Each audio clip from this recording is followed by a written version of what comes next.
to Rodeo Honey. I'm your host, Becky Partain, and with me as always is the Rodeo Honey, Eddie Lou Curtis Burleson. And like I've said before, we are here to talk about the golden age of rodeo, growing up in the golden age of rodeo, and encouraging you to share more with your family about your family's history. So, we kind of got off in the weeds. Yeah. But that's what we do. But we missed the chiggers. we did. We did. But I want to go back to, because where we left off in the timeline, Eddie had just won his first rodeo at the age of 14. And so from there, he went on to the turtles. But I want to kind of skip over that a little bit and get to, because I want to get to your life. And I want to find out how he got from El Reno to Nowata. So, quick version is he was at... I don't know what rodeo he was at. Mother always told me the story. They were up in the mountains somewhere, and they had a big poker game going, and Daddy won a horse named Red Ant. And so he had his dogging horse Dunny, and he won Red Ant. That was a really good bulldogging horse. Well, then they took him to Madison Square Garden, which was considered the world championship at that time. Yeah. And now, is this, so do you know about what time of year the Madison Square Garden deal is? Or I think it was in the fall. In the fall. Okay. Okay. So while they were there, he had his bulldogging team, and the bulldogging team won enough money to pay for the ranch at Nowata. And Daddy was in the lead all the way to the end, to the last day, and he just had to dog his steer in like 40 seconds or something. 40? Yeah. 0? Yeah, he was that far ahead. And Mother had been keeping track of the times all this time, because it was like almost a 30-day event. Yeah, it was, because it was a month-long rodeo, basically. Right. I mean, I bet that really hurt Barbara's feelings. Oh, she was mad. Well, no, I mean, I don't mean that, but I mean being in New York. Oh, yeah, she loved New York. But anyway, the steers set up. Where are they at right now that you've been watching? Oh, they're at Lovington. Okay. So anyway, the steer set up, but he didn't jump off. So they went around and they chased the steer around, and they got the steer back lined up. And he dogged the steer, and it was just a few tenths of a second too long to win the world. Oh, no. So he got second. And but the horse won more money of other doggers dogging off of him than he did winning second. Oh, nice. Yes. So they bought the place at Nowata.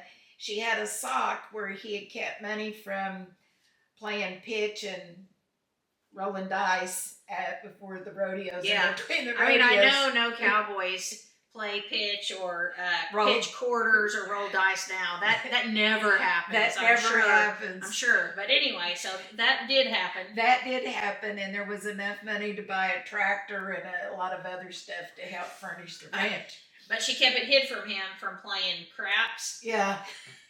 She kept it in a sock.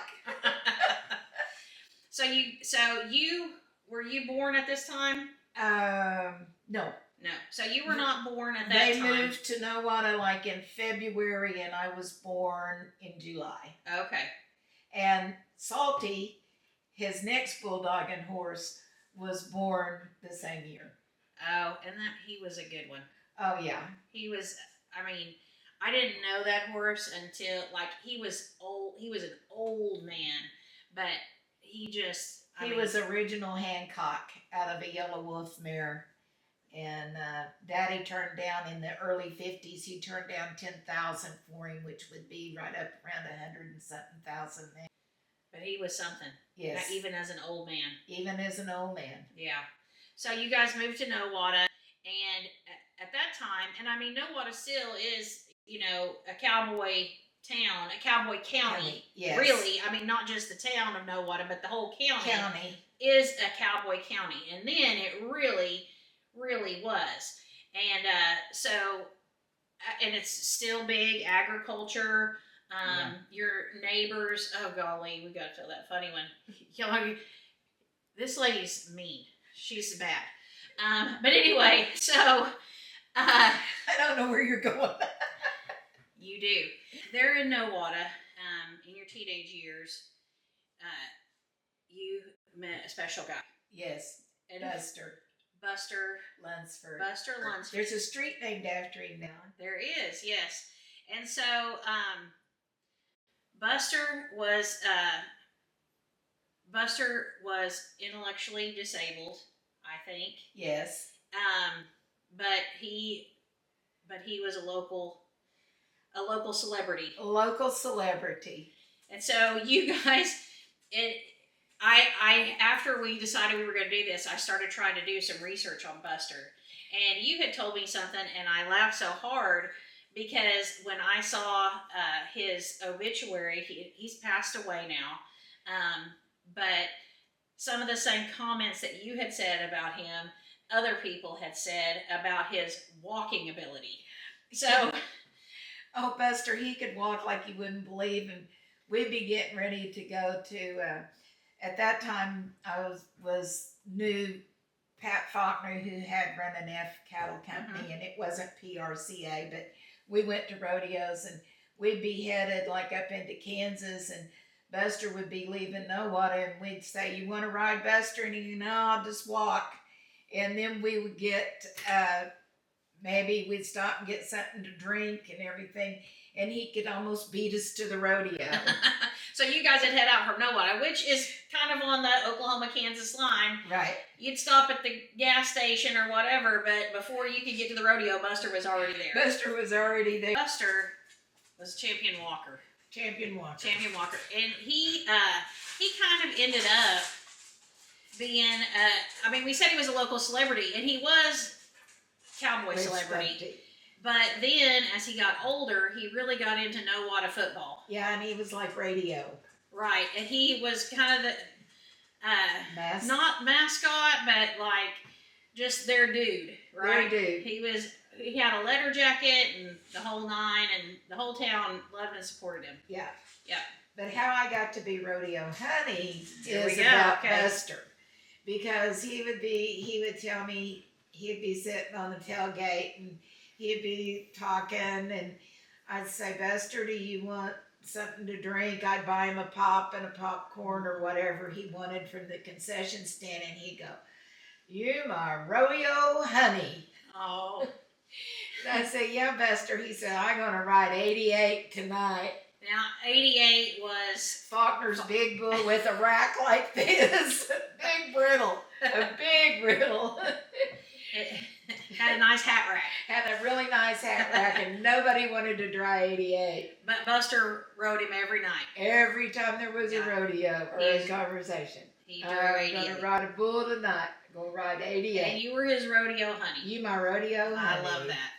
Now, he was the only one that, this rodeo honey deal, Rex Allen was kind of he went around, he had a celebrity, and he had a horse, Coco, and he would be at the rodeo sometime, and he'd give me his picture, and he would sign on there, "To Eddie Lou, my rodeo honey, Rex Allen," and nice. And all the moves, I've lost the picture somewhere, but it wasn't just one picture, it was a lot of pictures. Because you pestered him. Probably so. Sing me a song, Rex. Oh my gosh. Department of Homeland Security or whoever, side note, if you need an interrogator, this woman is your top candidate. I promise you. Nevertheless, that was just side note. But nevertheless, so Rodeo Honey is how, just from your childhood and from that special guy, but mainly from Buster. From Buster. And I teach special education at our local school district here, and they really are special people. I have I say a couple, like a bunch of kids that I really care about and have changed my life for the better. And so I just thought, as a tribute to your childhood, and we talked about it as a tribute to and you were a para. Yes. in the school too. And so, as a tribute to your childhood and to all those special guys and girls out there, we love you. We love you, and that's how we came up with Rodeo Honey. Now, just so that you know, you may have heard some snoring. It's not snoring. It's not because we're boring. But Happy, the fat Australian Shepherd, is at my mom's feet, asleep and snoring. She was asleep before filming, so that's not us. That's her. And if you hear potatoes in the background, you hear a little pop, pop, pop, pop, pop. That is birthday potatoes for my son Cruz. So happy birthday, Cruz. And I think that's about it for this time. So, and I rolled old Buford Tea Light, and this